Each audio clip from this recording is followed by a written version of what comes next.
What's popular, YouTube? Another day, another demo. And today we got XANTARES, the aim god. All right, one of the OG aim gods, right? Scream, Shroud, XANTARES. Those are the kind of the big three in my books. All right. In terms of the aim that's so flashy, they were definitely, the best mechanically, and that's what they were known for. The frag highlights on XANTARES, just actually mad. So we wanted to watch a game today where he played against Cloud9. Cloud9 2-0'd Eternal Fire, for the record. Let's get that out of the way. But on both maps, XANTARES top fragged. He actually got one less kill than Shiro on overpass. Of course, leave it to Shiro to keep that spot on the board. But top frag for his team. And on overpass, 30 and 19 with a 1.83 rating. His next highest rated teammate was 0.74. So I'm going to say that again in the demo. But yeah, let's watch. And in this demo, from the perspective of the team, it's not that interesting. So I would say watching this game, which I repeat in the demo, watch for the aim mechanics, the crosshair placement, because if there's anybody to trust that is doing it perfectly every time, it's XANTARES. It's XANTARES, it's Nico. There's very few players. So take this opportunity to watch a demo with me today with XANTARES and try to iron out how to play A, bathrooms, and connector as a CT rifler with the perfect timings on pre-aimings. I talk about aim pathing as well and a couple of other concepts, but yeah, we'll get into it. All right, hope you got some snacks. We're here to watch XANTARES play, and the reason we're watching XANTARES play is because he just had a phenomenal CT side versus Cloud9. Back-to-back phenomenal CT sides versus Cloud9. Nearly 60 frags across two maps where they got 2-0'd, and I don't even think hit double-digit rounds in both maps. So yeah, what the hell happened here? If not for XANTARES, this game would have been like 16-1. And the reason is because enormous CT sides, but no T sides to be seen. I took binoculars. I looked up into the sky. I couldn't find a T side anywhere. We're going to see in this first half how good it goes, and then they lose. But we're here to watch an unlucky or godlike. Who is he equivalent to? XANTARES is kind of equivalent to a Scream. He is up there with a Scream, I think. The thing is, mythologically, he's up there with a Scream, but in terms of results, he hasn't ever really had the results that Scream has. The best and most popular and most revered, we've seen XANTARES is playing on big and being a pretty solid entry fragger for them. But besides that, it's always been being on an underdog team, destroying tier 2, tier 3 teams, and being good enough to play in tier 1. That's who XANTARES is to me. On a mechanical level, one of the most unbelievable players to ever touch the game. No question about that. Perfect for Counter-Strike, all of his mechanics. We'll see everything from the pre-aiming, the crosshair placement, the strafe shooting. He's born and bred to be a Counter-Strike player through and through. He used to play on high ping. If I remember this correctly, playing out of Turkey in general, you got to play on high ping.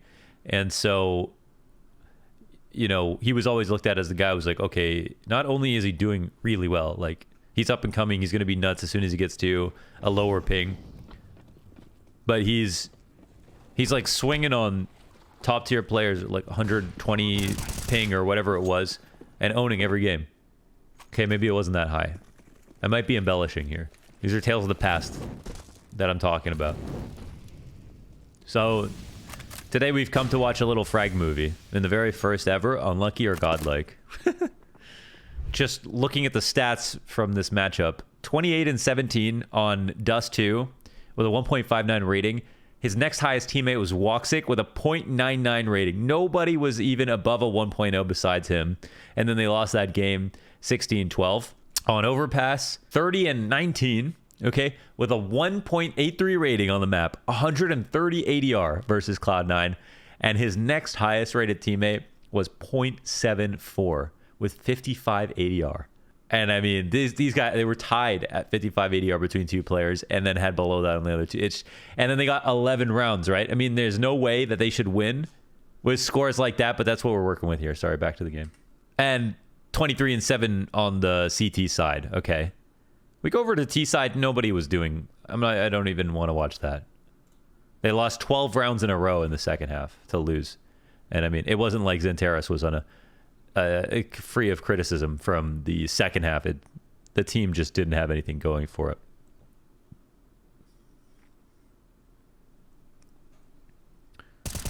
Eternal Fire, the CT team of all time, you know? I like that meme. It kind of just reminds you how many things we say that are so trite. We said them into the ground. So many words that we say, we don't need to. You already know what's coming. So in this demo, when you're watching, I like to talk about mechanics a bit, but I don't like to talk about it too much because there are foundational concepts about aim mechanics, which I guess I can go over more. But basically, you should just be trying to focus on what he clears, when he clears it, how wide he holds things on certain angles. Pay attention if there's shadows when he's holding things. And I'm not going to talk every single time every single one of these things happens. I have to remember, you know, I've watched a lot of CS, so things that are going to be pretty obvious for me are, you know, maybe not going to be so obvious for people who are learning. But when you're watching this game with me right now, you should be watching for those things. And people sometimes ask me, when you're fighting somebody, do you focus on your crosshair or do you focus on the player? And my answer is always that if you're thinking at that level, you're already thinking way too much, because that's not an answer people have when you ask them that question. That's just not something that you process actively. If you have to process that actively, you're going way too slow, okay? Because when you're in an aim duel, that's when intuition takes over. That's when all your training comes together and you put it together to hit the shot. That's the action moment. That's not the thinking rotation moment. That's not the synthesizing data and figuring out what's a fake or not. If you're aiming and you're shooting, that's what you're thinking about, okay? So for me, I don't want to leave you with nothing here. For me, if you're thinking about what you should be looking at when you take a fight, whether it's the crosshair placement or the crosshair or the enemy, what I would tell you, what you should pay attention to is why you're not comfortable in aim fights. It's not that. So think about other things, your sensitivity, how your mouse feels. Aim is about comfort. I've said this a million times. Wow, that was a nice peek. And if you're not comfortable, then you'll start trying to figure out, well, what else is wrong. In my opinion, your two most important peripherals are your mouse and your mouse pad. I don't care about your monitor, your keyboard, all those other things. They don't come as close as your mouse and your mouse pad, okay? Those are the two most important things. Everyone can say all that stuff matters, but not nearly as much as those two. And things don't have to be expensive for them to be important. If a mouse pad feels right, that can make a big difference. So make sure you focus on finding the right shape for yourself. And that's the first thing I think about when somebody asks me a hyper-specific question about what they should be thinking about in an aim duel. Nobody's thinking about nothing, okay? If Clint Eastwood turns around with a revolver, I don't care. I don't care. I'm just shooting. I'm not thinking about what he's aiming at. Oh my God, it's Clint Eastwood. Will he shoot me? No, no, no. I don't care. I'm shooting. I know what he can do with that revolver.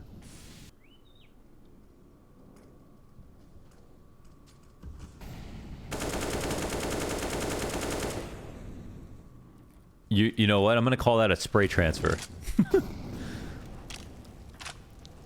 Because it kind of was sick. Okay, let's take a look at this again. If you want to really hyperanalyze here, slowing it down, he doesn't move his crosshair because your bullets go up to the right, right? So he moves his body, and that's why he gets this kill on Hobbit. This is another thing. Okay, listen, I can explain this to you, but nobody's thinking about this, you know, in the aim duel, okay? Just keep that in mind. That's what's happening, yes. He's gonna do it naturally because he knows exactly where the spray goes. That's how he's dealing with that in the moment. If you asked him about it to his face, he'd be like, yeah, I just let the bullets ride up. You know what I mean? So important to pay attention to that stuff, but don't feel like you're supposed to think about mechanics that way for yourself. In my opinion, that's silly. I've thought a lot about mechanics in general, but not in this way where you're thinking about your live moments, right? Wow, this is just insane pre-aim right there, right? Just Shiro. I mean, wait, what are you supposed to do?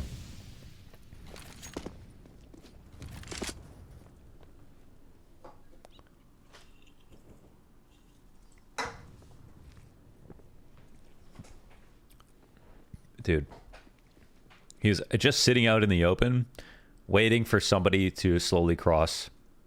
Look at the confidence, man. And it's also really important for these intangible concepts like momentum and snowballing. These usually relate to your confidence level, right? And some people will say, you can really tell when someone hasn't played, when they'll say like, these things don't matter. Or like confidence and momentum, these things don't exist, they don't matter. In some, objective way, maybe they don't, like, I don't know. But like, obviously when you're playing, you know they're real. And I think that there's certain players that really lean into it extremely well. I think XANTARES is one of those players. Config is another one of those players. Certain players are very, very good at kind of just gaining some kind of momentum snowball to tie these two analogies in together, or this term and this analogy in together, and making sure it gets as much speed as possible, right? And on hot streak games where they're playing well, they get as many kills as they possibly can. And when we saw XANTARES standing out there in the open with no shadow, you don't do that if you just lost the first 5 rounds and you are 0-6, you know? Shit, he's just going. All right, NT, man. He's doing the most, but they need a little bit more. There's certain fights that you won't take if you're not winning like crazy. That's the point. I tweeted out about how Furia, as a joke, I tweeted, Furia don't stand a chance. And then it was a picture of a mouse on a mouse pad that was a rug. Because, of course, they make really nice rugs in Turkey. And then someone replied, your whole country smells like shit anyways. And I said, okay, fine. I'm sorry. Non sequitur, but I read that Turkey experiences more anger than any other country. Turkish people experience more anger than any other country on a daily basis. I don't know how they measured that, but let's see if we can lose this. Well, a nice try on that smoke. 2 sensitivity, actually. I don't know who, I guess Zaiwu, Monacy, XANTARES, 2 sensitivity at 400. Nothing but headshots here. Oh, he didn't cancel the plant. XANTARES plays with him. Oh, he's just done the most. He's done it all.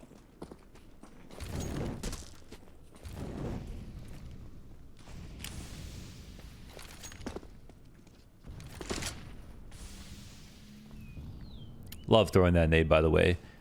And the idea is if the molly lands, the nade lands where you cross if you smoke it, and you also get hit if you're standing there waiting for the molly to come up. You don't want to smoke it, or if you run through, you're literally dead. So it's like a little insurance policy. Let's say it's an eco, and they run through the molly for long, and then they want to just go through with no HP, but they just want to let you know that you didn't smoke, that they didn't smoke it as a trick. Well, now they die. This aiming style is like Shroud, basically, where he's cutting up the angles a lot. And it's kind of like based on keeping your mouse pad as centered as your mouse as centered as possible. By the way, don't believe people that tell you like chopping up angles really finely or having big, wide, smooth strafes or anything like these are ideal ways to aim. That's just bullshit. Like there are great examples of top aimers that do both styles. Just whatever's more comfortable with you. But the idea behind this aim style and chopping up your angles and kind of julienning your angles, as I like to say, is that your aim is always the best when your mouse is in the center of your mouse pad or wherever your resting position is for your mouse. It doesn't have to be the center. So everyone's got weird mouse positions. And they're all valid, okay? So don't let people tell you there's like one way to do it because that's just stupid. Those people probably don't have like much variety in their FPS experience, probably haven't talked to top players about their aim style, probably don't have good aim themselves. So lots of different ways can work, but what's always true on a fundamental level is wherever your mouse is when you rest your hand, that's probably going to be where your best aim is as well. And a lot of the time when you're flicking and turning around, even if your sensitivity can reach to the end of your mouse pad and you're looking in the other direction, it's much harder for you to hit that shot or be comfortable with the spray when your mouse is in a spot where you spent 20% of your time DMing on. Most of the time your mouse is somewhere in the middle. When you're holding a crosshair on an angle like this, your mouse is right in the middle. And every time he chops up one of these angles a little bit, he's bringing it back to the middle. So his aim is perfect. This is a style I prefer personally, but also when it comes to movement, I'm not really as cracky, I guess, as someone like Monacy is. Wow. These super tight peaks. See this shadow advantage right here on long bathrooms, very important. And even a player like XANTARES, you see how fast he is? He still aims wide, right? He still holds wide when it's appropriate.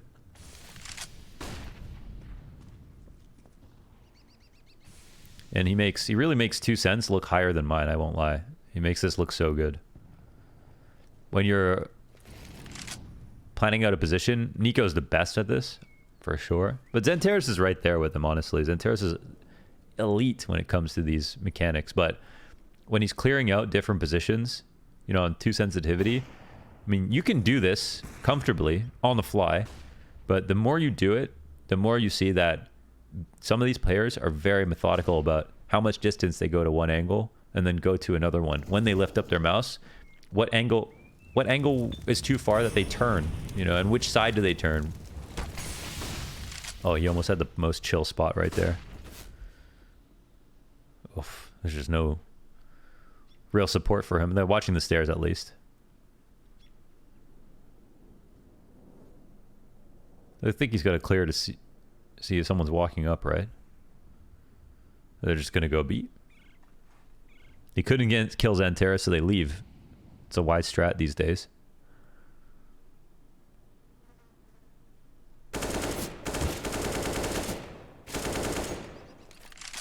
Owned him. So right here what we see is crosshair placement for if they're coming up the stairs. But on the back of his mind right now is peeking at the bottom of the stairs, of course, but waiting for the clock to give him a time where he can do it. And then what you'll see is he'll quickly move his crosshair into the wall and then swing. That's pre-aim.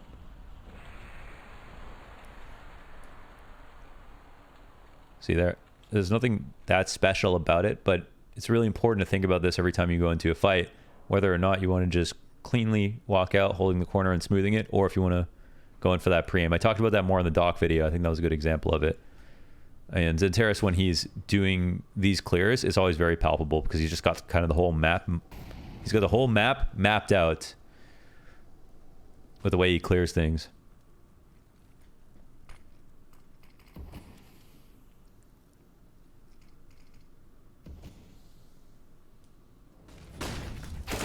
Oh my god, that's so crispy, dude. Crispier than a bag of Lay's.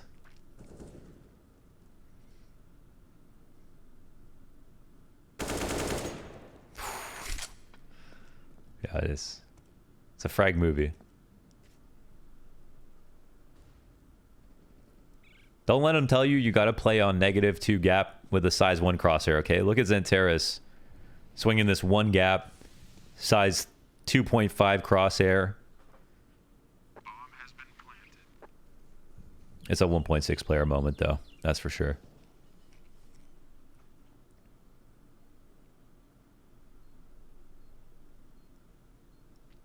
This is such a good example. I mean, I should make this whole video about pre-aiming and smoothing, basically. Let's watch that round again. So right here, we're going to see the difference between XANTARES pre-aiming and shooting. As you can see, as he clears out these angles, he's going to tuck again. And then watch him clear the short water. He puts his crosshair into the wall and then swings out first. See, that's a quick pre-aim. And when XANTARES does it, it looks so seamless. But he's incorporating this element of, like, when he does what. So...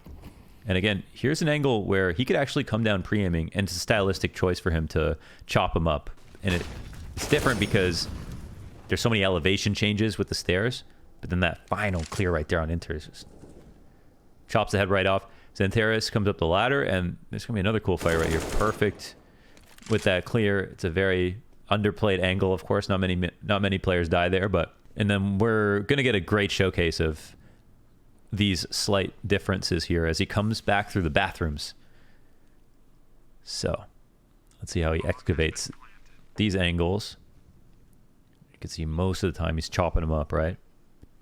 Hard pre-aims. These are smooths. There's a smooth right there. Okay. And then into the pre-aims, into the death of himself, but you kind of see exactly the rhythm that he goes for. And when you see a rounded wall, you know, you might go for a pre-aim. If you got a flat angle or you're short on time, you might not. All right. So here's a slightly different nade that XANTARES is throwing. You can see by the angle, it actually lands just outside of where they jump, so they'll jump into it if they want to cross. And he's taking this aggressive angle again to leave a little gap for XANTARES, an invitation in his books. He's not going to turn that down. No way. So Hobbit and Nafany both dead instantly, and they were walking up, right? Very low utility. So that's a rough way for Gambit to die. They're not going to be happy about that. And now job finished. Go back to the site, jump spot. Sometimes on LAN, if you're doing a jump spot like that and your teammate's dead, you can ask them to watch one side of the screen for you. That's very common, actually. People kind of only talk about the problems of LAN, but there's also like some heightened skill with teams who are experienced on LAN for that reason. Literally sitting beside each other, especially in IGL, you know, sitting in the middle and having access to be able to watch multiple perspectives without asking. Uh-oh. I think he switched a bit early there. Maybe they threw it for him. That sounds like the storer birds. The whistle they do. I can't do it. All right. 2 rounds to go. Here he is, Zanny. Not chill at all. Oh, did he get tagged? Is he actually going to walk through? Oh my god, he doesn't even wait for a flash. Oh, he just dies. Okay, well. Alright, they have Paz actually to fall back on. Let's go forward. One thing on your mind is, am I going to get off for Shiro if I do this? Alright, B retake. It's so unfun. When I watch teams play against Cloud9, I mean this not because they're playing slowly, but just because you know they're doing something, you just can almost never find out what it is. Like, I was told someone this recently, the way you beat Cloud9 is you watch demos, because there is always a gap. It's just that it's very easy to say there is a gap. It's very hard to find it. When you're casting the Cloud9 games, there are you know, massive gaps on the map, as there are on any, because there's not enough people to cover everything in a like super sturdy default. But they have really strong individual players all posted up on one angle at a time, and they leave one thing open. And then they throw one empty flash here and there. Maui was really critical about their flash assist, and in my opinion, it's really because they use a lot of empty flashes to make fakes in their default, so people think they're doing something they're not really doing.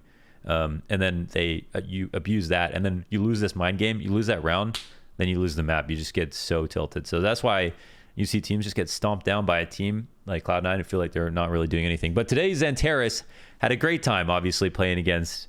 XANTARES had a great time playing against Cloud9. So, well, at least on the CT sides. So again, let's take a look here, because we've got a, you know, super insane CT side, of course, out of him on both these maps. And this was cool just to talk about, again, some of the aim stuff. A little bumpy on my end.